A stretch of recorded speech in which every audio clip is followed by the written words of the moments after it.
let's now take a look at the shapes and the cutting styles.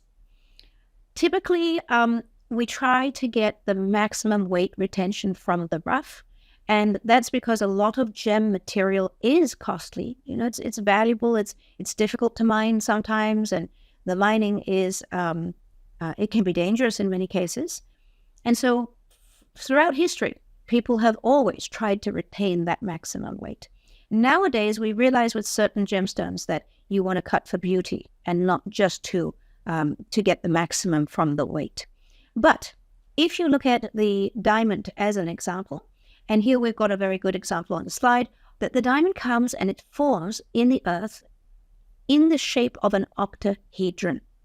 Octahedron simply means octa is 8, hedron is faces. So when you get the diamonds that are coming from deep in the earth, you will find that they have 8 sides to them, little shape which is like 2 pyramids with their bases attached.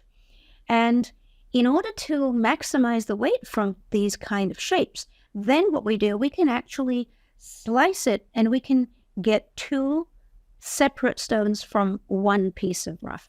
And that way we get one bigger stone and also one smaller stone. And it is also one of the reasons why the majority of diamonds are typically round, because this particular shape will generate more round stones if you're maximizing the weight.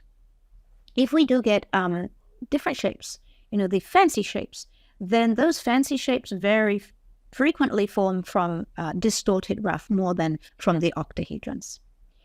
Then what about other colored stones? Colored stones can come in many shapes and sizes. Let's face it, today we can cut a colored gemstone into the portrait of your cat or dog, if you like, because we have laser technology, everything is possible.